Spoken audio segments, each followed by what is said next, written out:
मैं स्वागत करता हूँ। बीजेपी के राष्ट्रीय कार्यकारिणी ने एक रेज़ोल्यूशन लिया है कि सर कलम, तन से सर जुदा वाला सर कलम वाली नर्सरी के खिलाफ मोर्चेबंदी करेगी बीजेपी। मैं पहली बार बीजेपी के किसी कार्यक्रम से सहमत हुआ हूँ, मगर मैं ये चाहता हूँ कि उसमें थोड़ा-सा बढ़ा दे कि जो चिल्ला ये करते हैं मूल्य काटे जाएँगे और राम-राम चिल्लाएँगे, उनके ऊपर भी वो भी नर्सरी तो बंद हो। हम्म। कि एक नर्सरी बंद करोगे और दूसरी नर्सरी को बड़ा करोगे, ये नहीं चलेगा ना। मैं भाजपा का इस मुद्दे पर पूरा समर्थन करता हूँ कि कट्टरवाद से निपटना चाहिए, मगर मेरा कट्टरवाद अच्छा और तुम्हारा बुरा है, ये नहीं चलेगा। सबका कट्टरवाद से निपटने की ज़रूरत है अगर देश को आगे बढ़ाना है।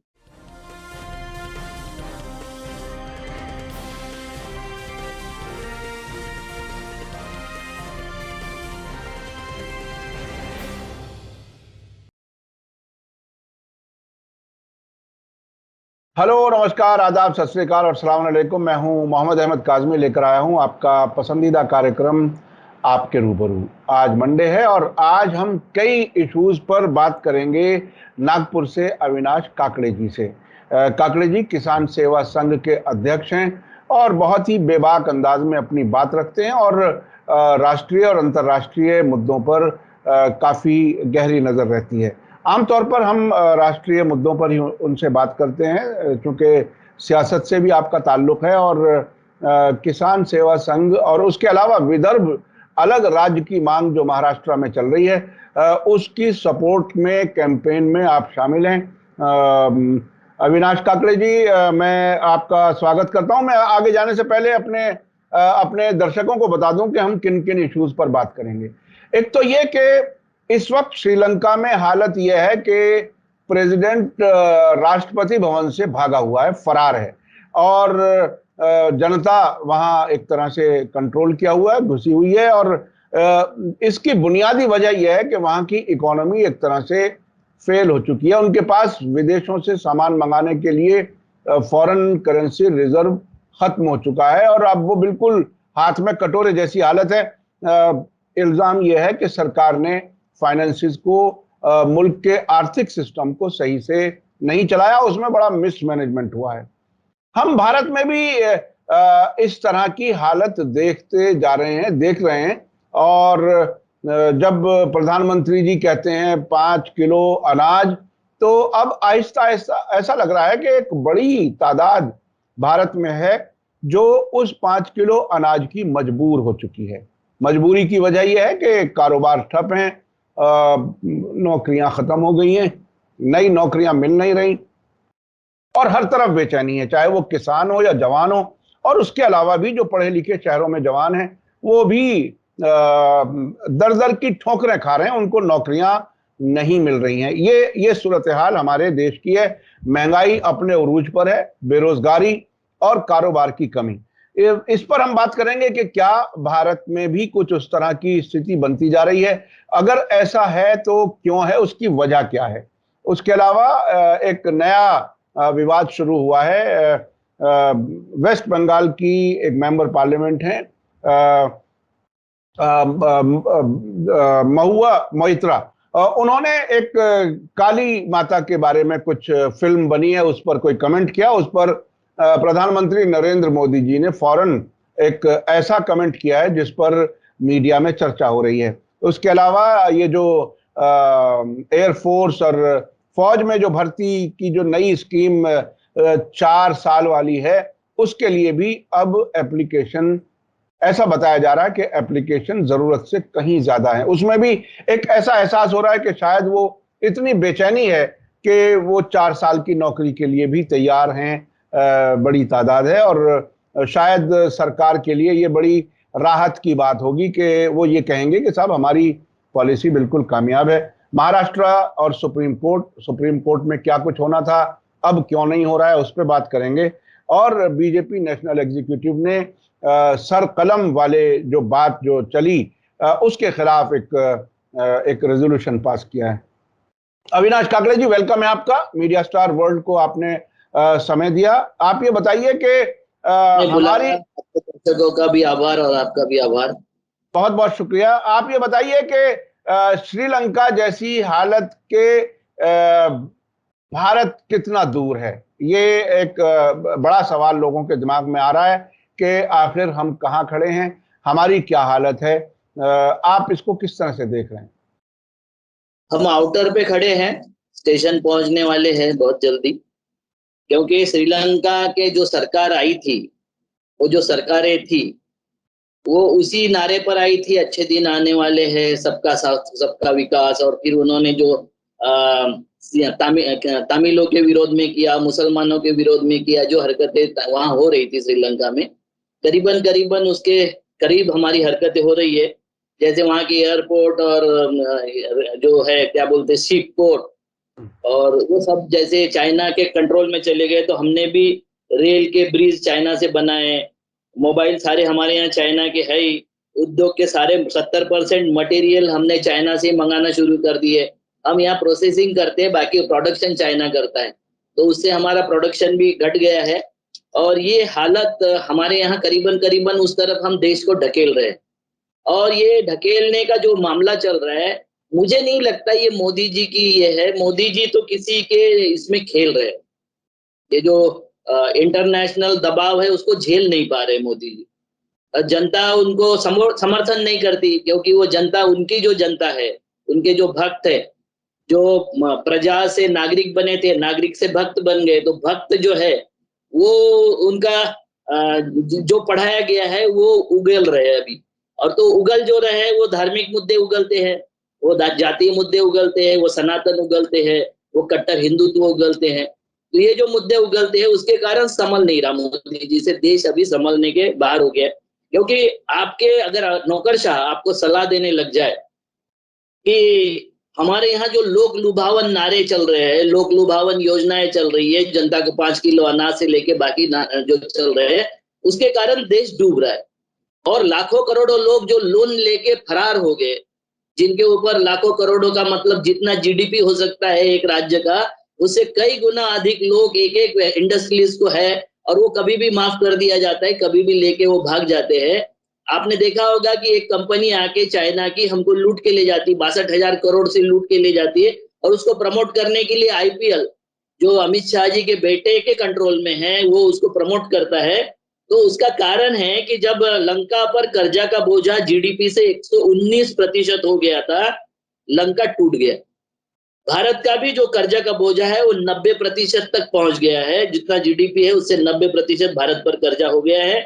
कोरोना के पहले कोई ये ना समझे कि कोरोना के कारण ही हो गया वगैरह, कोरोना के पहले भी हम 94% थे। 4% कोरोना में कम हुआ है, जो जो कर्जे का बोझा था वो 4% कम हुआ है। मगर फिर तेज कैसे ही कोरोना उठ गया, फिर तेजी से हमने, क्योंकि उस वक्त जो डिमांड कम थी हमारी पेट्रोल की और बाकी सारी डिमांडें कम थी, उसकी वजह से कर्जा, फॉरेन जो करेंसी थी हमारी कम खर्चा हो रही थी। फॉरेन करेंसी में हम जो डीजल पेट्रोल खरीद रहे थे, वो उस पे ऊपर जो 0% में भी उन्होंने आपको डीजल पेट्रोल दिया था मध्य एशिया के लोगों ने, उसके कारण हमारा जो कर्जा थोड़ा कम हो गया था वो फिर से बढ़ने का अंदेशा है।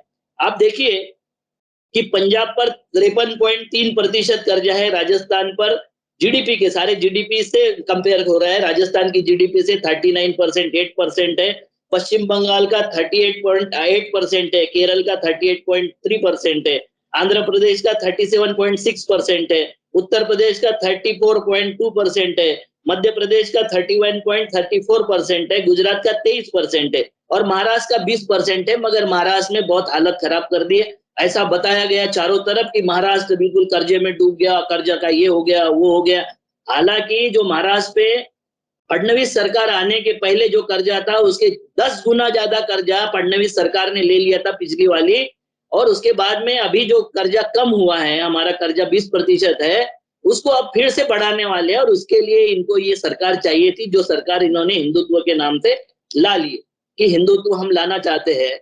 मैं कुछ लोगों से आग्रह पूर्वक करना चाहता हूं, जिन लोगों को, जो देश के नागरिक है, सच में देश से प्रेम करते हैं, बहुत लोग हैं, वो सारे पार्टियों के लोग हैं। मैं ऐसा नहीं बोलता कि किसी एक पार्टी के लोग देशभक्त है, दूसरे के देशद्रोही है वगैरह, इस तरीके की भाषा मैं नहीं करता। सारे पार्टियों में अच्छे और बुरे लोग होते ही है। जो भाजपा के अच्छे लोग हैं उनसे, और जो भक्ति कर रहे हैं उनसे मैं पूछना चाहता हूँ, कुछ बातों से करना चाहता हूँ कि आप हिंदू धर्म लाना चाहते हो, कट्टर हिंदू धर्म लाना चाहते हो। पहले तो अडवाणी जी से लेके सुप्रीम कोर्ट तक हिंदू नाम का कोई धर्म एक्सेप्ट नहीं किया। वो आचरण पद्धति की बात कर रहे थे, वो हिंदू धर्म की। तो अब मैं बताता हूँ सनातनी धर्म की व्याख्या क्या है। सनातनी धर्म वो है जो जातीय संरचना का समर्थन करता है। वो ये बताता है कि जातीय संरचना और ऊंच नीच जो हुआ है वो भगवान की देन है, पूर्व जन्म के पाप है, पूर्व जन्म के पुण्य के कारण कोई छोटी जाति में कोई बड़ी जाति में पैदा होता है और उसके कारण उसको कायम रखना ये सनातन का पहला उद्देश्य है। मतलब आरक्षण का कोई मतलब नहीं, बराबरी में लाने का कोई मतलब नहीं। जो संविधान का पहला प्रिंसिपल है समता, उसको तो आरएसएस वाले और कोई भी कट्टरपंथी बदल देते हैं। आरएसएस वाले ने समता का नाम समरसता रखा है। मतलब अडानी जहां है वहां रहे, अंबानी जहां है वहां रहे, एक झुग्गी झोपड़ी का नागरिक जहां है वहां रहे और वो अपना देश समझे, समरसता बनाने का प्रयास करे, बुरा मत बोले, बुरा ना देखे, बुरा ना सुने। ये प्रयास का समरसता का मतलब वो समझा रहे। दूसरा है स्त्री शिक्षा और स्वतंत्रता का विरोध करना। सनातन के बेसिक प्रिंसिपल बता रहा हूं मैं आपको, क्योंकि सनातन धर्म की बेसिक जो है यज्ञ संस्कृति, वर्ण व्यवस्था और वेद संस्कृति को प्रामाण्य मानना, ये सनातन का बेसिक है। तो इसमें स्त्री शिक्षा और स्वतंत्रता का पुरजोर विरोध करना ये हमारी जो प्राथमिकता होगी। मुझे लगता है कि जितने भी भक्त होंगे क्या अपनी बहन माँ को, बेटियों को पढ़ाना नहीं चाहेंगे, पढ़ गई तो उनको घर में कैद करना चाहेंगे, क्योंकि ये बात भागवत साहब बोल चुके हैं कि महिलाएं जब पढ़ लिख लेती है तो परिवार तोड़ती है, महिलाएं जब पढ़ लिख लेती है तो उच्छृंखल हो जाती है, मतलब वो अनियंत्रित हो जाती है और समाज को और देश को डुबो देती है, ये वो बोल चुके हैं। तो इन्होंने ये जो बंधुता है, जो भाईचारा होना चाहिए, बंधुत्व का मतलब इन्होंने एकात्मता कर दिया है। अब बंधुता में हिस्सा मिलता है। आप अगर देश के नागरिक हो या आप किसी परिवार के सदस्य हो तो बाप के हिस्से में सबको हिस्सा मिलेगा, देश के हिस्से में सबका हिस्सा, देश के संसाधनों में, उत्पादन में सबको हिस्सा मिलेगा। मगर जो भी कट्टरपंथी विचारधारा हो, चाहे वो आरएसएस वाली हो या तालिबानी वाली हो, वो चाहते हैं कि एकात्मता हो जाए। आप उसमें हिस्सा मत मांगिए, आप उसमें अपने संतोष प्रकट कीजिए, सहमति प्रकट कीजिए कि ठीक है हमारा ही तो भाई है, इतना बड़ा हो गया तो क्या हो गया, हम गरीब है क्योंकि हमने पूर्व जन्म में बहुत पाप किए थे इसलिए हम गरीब है। तो ये एकात्मता वाली बात होनी चाहिए, बंधुता वाली, हिस्सा मांगने वाली बात नहीं होनी चाहिए। तीसरी बात है कि अस्पृश्यता का समर्थन हमको करना चाहिए। जो अस्पृश्य लोग हैं क्योंकि वो जीने लायक नहीं है, वो बहुत ही गंदे रहते हैं, गंदे तरीके से चलते हैं, उनकी भाषा गंदी है, उनका साहित्य गंदा है, तो उनको अपने साथ में अस्पृश्यता मिटाने का कोई काम नहीं करना चाहिए, उसका समर्थन हमको करना चाहिए। क्योंकि न्याय को हम निष्ठा में बदल रहे। जो न्याय है, जो भी कट्टरपंथी होगा, कट्टरपंथी किसी भी धर्म का होगा, वो न्याय को निष्ठा में बदलेगा। वो निष्ठा रखने लगेगा किसी किताब पर, किसी व्यक्ति पर, किसी परिवार पर, किसी देश पर, किसी जमीन पर, किसी जाति पर, किसी धर्म पर निष्ठा रखने की वो बात करेगा और न्याय की बात नहीं करेगा। न्याय किसी को नहीं चाहिए, सबको निष्ठा रखनी चाहिए। और उसके बाद में अस्पृश्यता के लिए वो बोलेंगे कि देव और दैव जो भाग्य होता है उससे ज्यादा जनित ये समस्या है।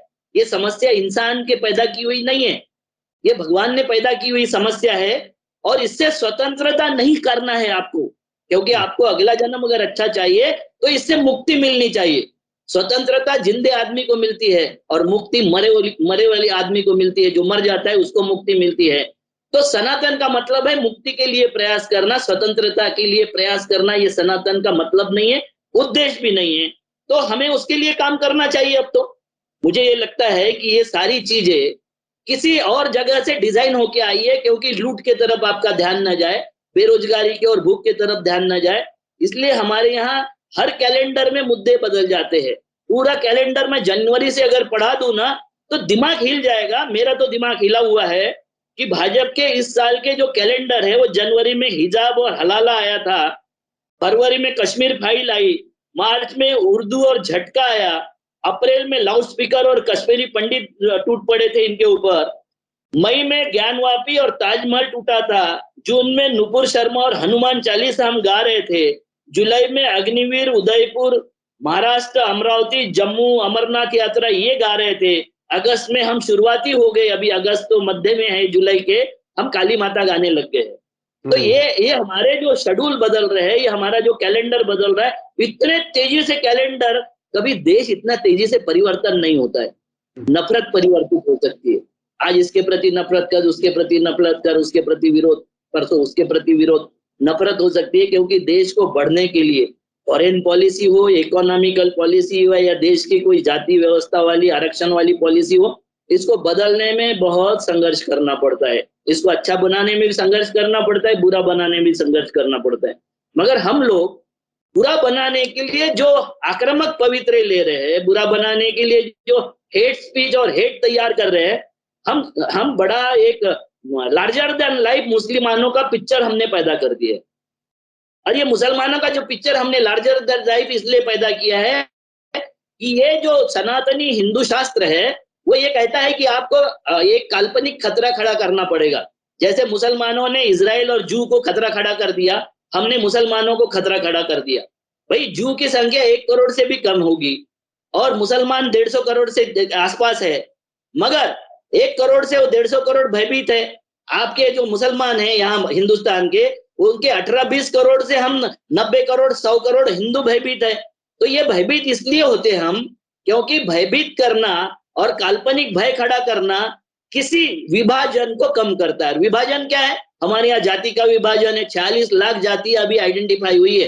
तो 46 लाख जातियों में हम बटे हुए लोग हैं और हमारे यहाँ उपासना पद्धति, पूजा पद्धति, सारी पद्धतियां भिन्न भिन्न है। उसको इकट्ठा लाना है तो इसकी एक आइडियोलॉजी तैयार हो गई थी, जो आइडियोलॉजी गोलवलकर गुरुजी और उसके पहले हनुमान प्रसाद पोद्दार जी और गीता प्रेस, उस जमाने से आइडियोलॉजी चली रही है।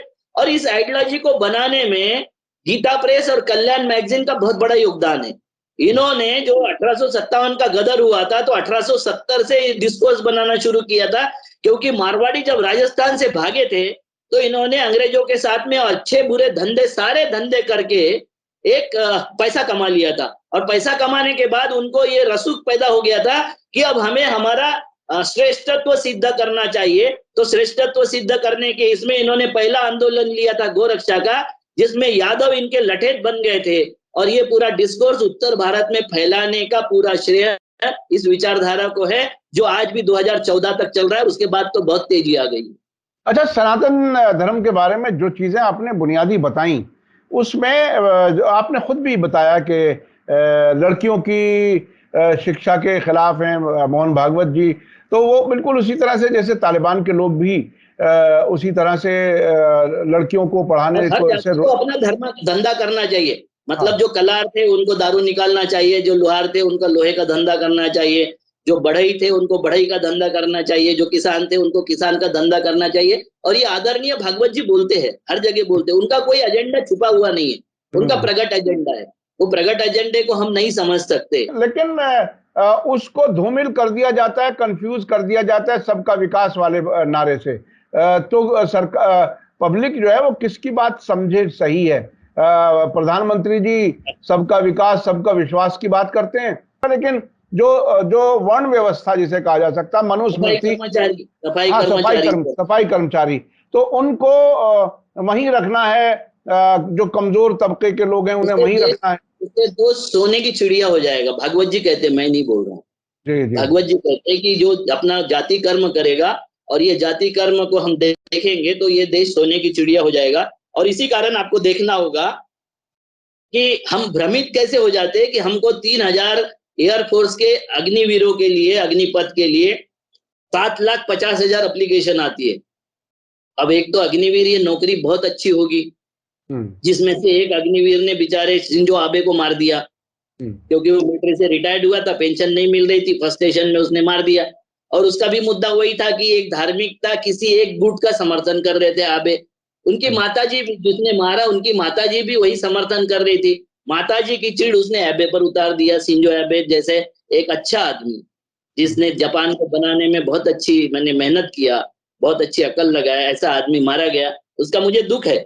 मगर ये अग्निवीर ने जो मारा है वो हमारे यहाँ अभी उसके लिए उतावले हैं लोग। तो उसका मतलब मैं ये समझता हूँ कि अग्निवीर योजना अच्छी होगी, क्योंकि दूसरा मतलब तो है नहीं कि कुछ भी मिल ले इसके लिए युवा बेताब हो गया। बेताब तो है नहीं, हम काम करने के लिए कोई बेताब नहीं है। हमारे यहाँ वर्कर्स नहीं मिलते हैं, किसी भी क्षेत्र में वर्कर नहीं मिलते। व्हाइट कॉलर जॉब के लिए 3 साल से जो बच्चे मेहनत कर रहे थे कोरोना में, उसको सर्विस में ये नहीं हुआ, मिलिट्री सर्विस या पुलिस सर्विस में भर्ती नहीं हुई। अब वो इतने बेताब हो गए, ऐसा कुछ लोग बोलते हैं। जो देशद्रोही है वो बोलते हैं कि जो वो बेताब हो गए थे, इसलिए वो उसमें किसी भी इसमें जाना चाहते, जैसे एमए और पीएचडी के लड़के चपरासी बनना चाहते हैं। वो देशद्रोही वाला काम है, ऐसा नहीं बोलना चाहिए। क्योंकि भाई हमारा देश है, इसको उन्नति करना है, इसमें धर्म की रक्षा करनी है, इसमें राष्ट्र की रक्षा करनी है। पाकिस्तान को सबक सिखाना है। चाइना की बात नहीं करेंगे हम, क्योंकि उसको सबक सिखाने की हमारी औकात नहीं है, क्योंकि हमारी 70% इकोनॉमी हमने चाइना को बेच दी है। तो अभी अभी आपको क्या लगता है, ये जो सूरत हाल इसमें अग्निवीर में हुई है, तो क्या वो जो किसान और जवान सब मिलकर के उसकी मुखालफत कर रहे थे, वो सब खत्म हो जाएगी? अब किसानों की क्या पोजीशन है? किसान कहाँ है? चूंकि किसान ऑर्गेनाइजेशन ने, संगठनों ने उन जवानों का साथ देने की बात की थी जो प्रोटेस्ट कर रहे थे, और कहीं कहीं उसमें हिंसा भी हुई थी। अब वो कहाँ खड़े हैं? क्या होगा? देखो, इन्होंने बार बार प्रकट किया है कि ये कश्मीरी पंडितों के नहीं हुए, ये जिनके जिनके नाम लेते नुपुर शर्मा के नहीं हुए, किसी के नहीं हुए। मैं अभी एक उदाहरण बताता हूँ। शिमोगा के कर्नाटक में एक बजरंग दल का हर्षा नाम का एक कार्यकर्ता था, जिसकी हत्या कर दी। अब हत्या करने वाले नेचुरली वो बजरंग दल और मुस्लिमों का ही विवाद होगा, तालिबानी ही थे। मगर अभी पता चला है कि वो जो हत्यारे थे उनकी जेल में इतनी सुविधा, 5 स्टार सुविधा उनको मिल रही थी। मोबाइल फोन मिल रहे थे, बाहर की जो ये था, क्या बोलते हैं उसको, बिरयानी बाहर से आ रही थी, सब कुछ आ रहा था। मुझे लगता है ये कर्नाटक के शिमोगा का हिस्सा है, और ये पाकिस्तान में होगा शायद। मुझे नहीं लगता कि हिंदुस्तान में। कर्नाटक का शिमोगा जो जिला है वो पाकिस्तान का हिस्सा होगा, रूल्ड बाय पाकिस्तान होगा। तो ये किसी के नहीं है, ये किसी के सगे नहीं है। ऐसा कोई नहीं मिलेगा देश में जिनको इन्होंने ठगा नहीं है। ऐसा कोई सगा नहीं है जिनको इन्होंने ठगा नहीं है। तो ये सबको ठगेंगे, सबको ठगते रहते हैं। उसका कारण है कि उनका उद्देश्य स्पष्ट है। उनका उद्देश्य स्पष्ट है कि आपको भावना देना है, और उन्होंने भौतिकता के साधन लपेटना है। आपने देखा होगा जब पूजा पाठ होती है हमारे यहाँ या आपके यहाँ के भी जो है उलेमा लोग, वो गरीब मुसलमानों के लिए कोई उद्धार की योजना उनके पास नहीं है। किसी गरीब का उद्धार करने के लिए वो अपने इसमें, उनको जो हमारे देश में जो 80% लोग हैं मुसलमान, वो सूफीइज्म को मानते हैं। सूफीइज्म के कारण इस देश में हिंदुत्व बढ़ा है, और उस सूफीइज्म को मानने वालों को हम कट्टर मुसलमान बनाने के लिए लगे हुए। उलेमा उसके लिए प्रयास करते, मगर उनकी शिक्षा के लिए, उनके स्वास्थ्य के लिए, उनके रोजगार के लिए, उनके रहन सहन बढ़ाने के लिए इसकी योजनाएं जैसे उलेमाओं के पास में नहीं है, उनके वैसे इनके पास में नहीं है। इनको तो भाई आपको मोक्ष प्राप्त करना है, आप दक्षिणा दे दो, आप पैसे दे दो, आप गोदान कर दो, आप सारा दान कर दो। दान किसको कर दो? उलेमाओं को कर दो या पंडितों को कर दो, जिससे उनकी भौतिक साधन बढ़ते रहेगी, और आपका परलौकिक जो ये होता है, जन्नत, जहन्नुम, स्वर्ग, मृत्यु, और ये सारी चीजों में हमको उनको इन्वॉल्व करके रखना है। ये यही बात हर धर्मों में। और ये धर्म के नाम की जो चिड़िया है वो बहुत शानदार तरीके से डिजाइन की हुई है। और धर्म के झगड़े है क्या? तो धर्म के झगड़े नहीं है, उपासना पद्धति के झगड़े है। ये टॉपिक अलग है, मैं उसके बारे में कभी बात करूंगा। जी जी। अच्छा, अब एक महाराष्ट्र वाला मामला सुप्रीम कोर्ट में क्यों अटक गया? आपको क्या लगता है? जो 11 तारीख तय हुई थी उसमें कुछ होने वाला था, इसमें क्या कुछ है? इसको कहते हैं टला दिया गया है, क्या कुछ है इसके पीछे? क्या मंशा है? तो ये वैकेशन जज के सामने इतनी जल्दबाजी में उस तरीके का झिरवाड़ को रोका गया। वो आज ही हियरिंग होनी थी ना उसकी? हाँ, उसके पहले जो हेयरिंग हुई है उसको, जो उन्होंने शोकॉज नोटिस दिया था, 16 लोगों को जो शोकॉज नोटिस दिया था, उसके लिए उनको रोका गया झिरवाड़ को कि ये सुनवाई आप 11 तारीख का मत करो। वैकेशन बेंच था, अब वैकेशन बेंच तो डिसॉल्व हो गया। अब नए फ्रेश कोर्ट शुरू हो गया, आज से फुल बेंच कोर्ट शुरू हो गए। अब वो वैकेशन बेंच उसकी सुनवाई नहीं करेगा, इसलिए वो किसी आज के तारीख में बोर्ड पर नहीं है, वो केस बोर्ड पर नहीं है। अब जो वकील होंगे वो मेंशन करेंगे, और मेंशन चीफ जस्टिस के पास में करेंगे। चीफ जस्टिस के पास में मेंशन करने के बाद उसकी सुनवाई 5 जज बेंच के सामने पहले हो चुकी थी। अरुणाचल का जो मामला था उसमें 5 जज के, जिसमें वो ऐसे ही दुर्घटना में जिसको बनाया था सीएम, वो कलिता जी फांसी लगा के मर गए थे। हमारे यहाँ ऐसा कुछ नहीं होता, हमारा बहुत अच्छा महाराष्ट्र है, यहाँ फांसी वासी नहीं लगाते, हम तो देश और धर्म और सब बचाते रहते हैं। तो यहाँ आप 5 बेंच के सामने वाला जजमेंट बदलना है तो 7 बेंच के सामने होगा। अब चीफ जस्टिस साहब जब उनको फुर्सत मिलेगी 7 बेंच गठित करेंगे, फिर उसके सामने सुनवाई होगी, फिर उसके सामने सारी होगी। तो ये मुझे लगता है कि 2-3 साल के बाद का मामला है। अभी नजदीक आसपास में कुछ ये मामले पर सुनवाई भी नहीं होगी, ना इसकी कोई सुनेगा। क्योंकि 2 बेंच की जो बात उन्होंने थी, उन्होंने जो करना था, पार्टीवाल जी ने, जो पार्टीवाल नुपुर शर्मा पे उनको गाली दे रहे थे कि कांग्रेसी जज है, मगर नुपुर शर्मा के इसमें उन्होंने जितना कुछ बोला वो उन्होंने जजमेंट में नहीं लिखा। तो 100 बक्का और एक लिखा होता है, ये जज नहीं जानते होंगे ऐसा मैं नहीं सोचता। अब उन्होंने जो करना था महाराष्ट्र की सरकार बनने के लिए, जो भी मदद करना था वो उन्होंने मदद कर दिए। अब उनको पता है कि हमारे बेंच के सामने तो आना नहीं है, ये 5 बेंच के सामने से सामना मामला निपटा हुआ है, तो 7 बेंच सुनेगी और 7 बेंच मुझे लगता है 3 साल पहले गठित नहीं होगी। तो ये बिल्कुल इसी तरह से लटक जाएगा जैसे आर्टिकल 370, 35A, कश्मीर वाला मामला, एनआरसी वाला मामला और कई कई इश्यूज इसी तरह से अटके हुए हैं।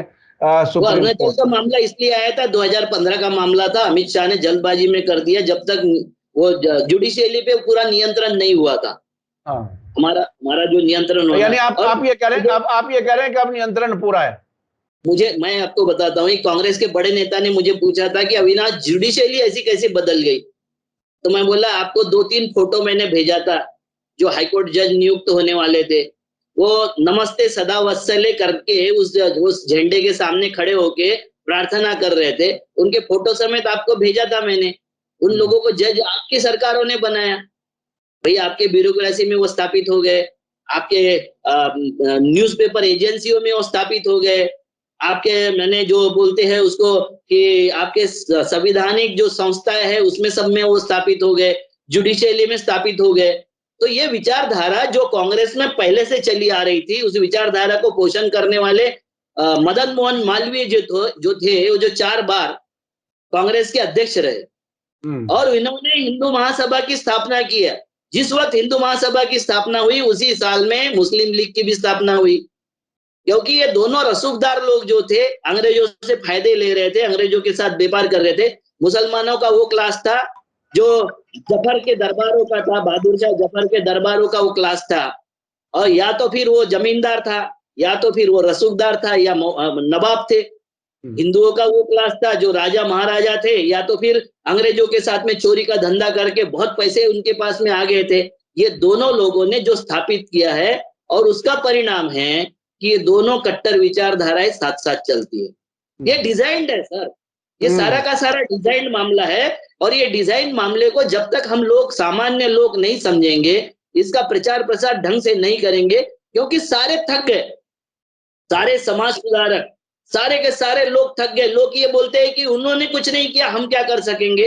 भैया उनका डिजाइन मामला था। आप देखिए कि एक हमारी यहाँ 1 लाख की 10 लाख की फौज होती थी, और अंग्रेजों की 2000-5000 की जो फौज होती थी, जिसको कवायती पलटन बोलते थे, तो वो डिजाइन करके युद्ध करते थे, और ये ऐसे भीड़ भड़के में करते थे। इनका सरदार जो है या राजा ऊपर तीर से अगर बंदूक से मार दिया हाथी के ऊपर का, तो ये सारी फौज तितर बितर हो जाती थी। वो हालत है आज हिंदुस्तान की, वो हालत है कि कुछ लोग डिजाइन से लड़ रहे हैं, कुछ लोग बाजार बुनगी, महाराष्ट्र का वो शब्द है बाजार बुनगी फौज करके लड़ रहे हैं।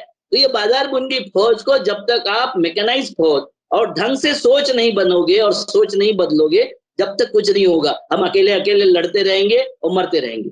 बहुत बहुत शुक्रिया। अच्छा, एक वो सर कलम वाला मामला क्या है? बीजेपी के नेशनल एग्जीक्यूटिव में एक रेजोल्यूशन पास हुआ है। मैं स्वागत करता हूँ। बीजेपी के राष्ट्रीय कार्यकारिणी ने एक रेजोल्यूशन लिया है कि सर कलम, तन से सरजुदा वाला सर कलम वाली नर्सरी के खिलाफ मोर्चेबंदी करेगी बीजेपी। मैं पहली बार बीजेपी के किसी कार्यक्रम से सहमत हुआ हूं, मगर मैं ये चाहता हूं कि उसमें थोड़ा सा बढ़ा दे कि जो चिल्ला ये करते हैं मूल्य काटे जाएंगे और राम राम चिल्लाएंगे, उनके ऊपर भी वो भी नर्सरी तो बंद हो। कि एक नर्सरी बंद करोगे और दूसरी नर्सरी को बड़ा करोगे, ये नहीं चलेगा ना। मैं भाजपा का इस मुद्दे पर पूरा समर्थन करता हूं कि कट्टरवाद से निपटना चाहिए, मगर मेरा कट्टरवाद अच्छा और तुम्हारा बुरा है, ये नहीं चलेगा। सबका कट्टरवाद से निपटने की जरूरत है अगर देश को आगे बढ़ाना है।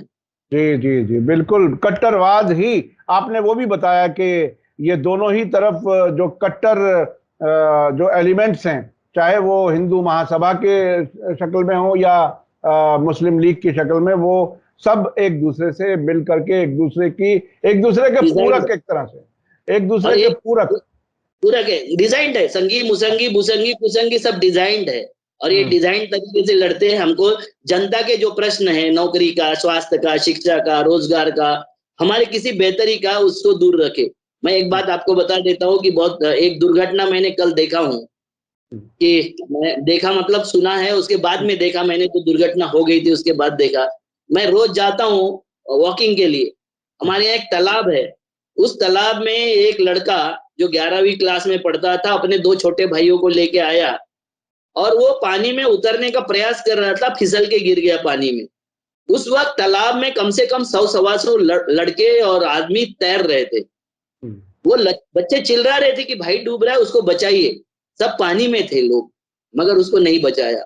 इतनी संवेदनहीनता हमारे देश में हो गई है कि तुम्हारा घर जल रहा है तो जलते रहे, मेरे घर में क्या मतलब है, तुम्हारा भाई डूब रहा है तो डूबने दो, मुझे क्या मतलब है।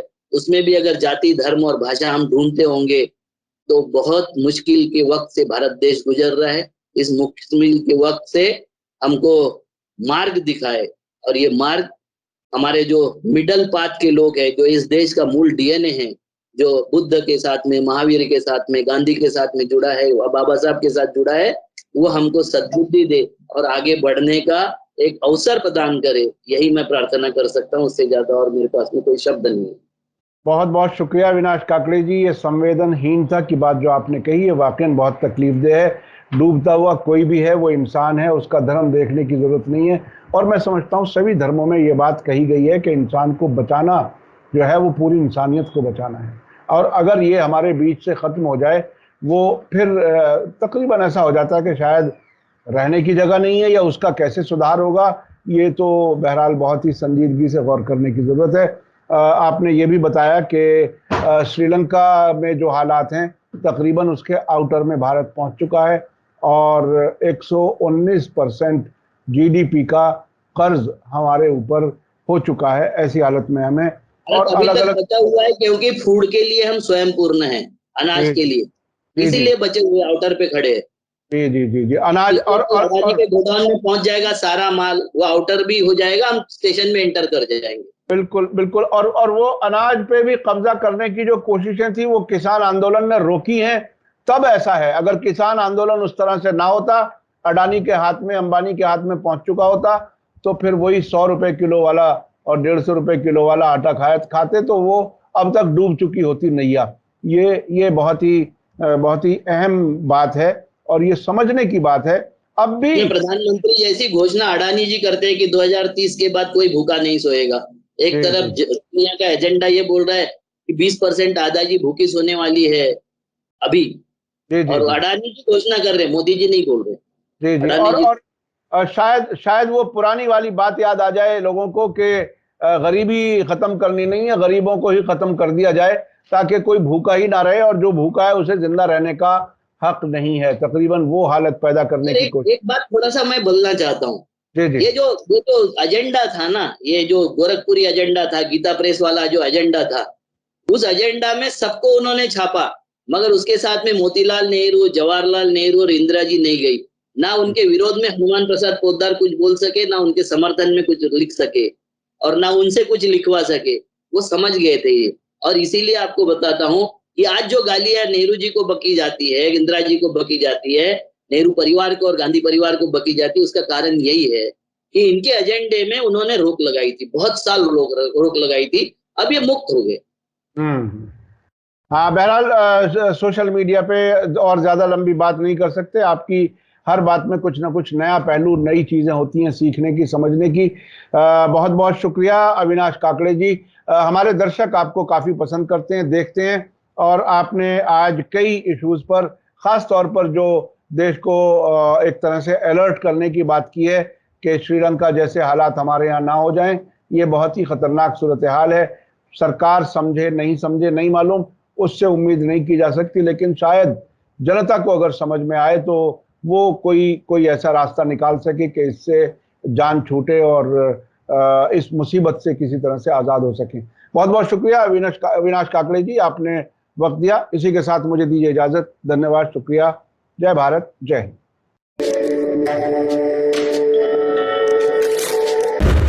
मीडिया स्टार वर्ल्ड के और वीडियो देखने के लिए हमारे चैनल को सब्सक्राइब करें और सीधे नोटिफिकेशन पाने के लिए बेल आइकन दबाएं। और अगर हमारी खबर सच्ची और अच्छी लगे तो अपने व्हाट्सएप, इंस्टाग्राम, फेसबुक और ट्विटर अकाउंट पर जरूर शेयर करें।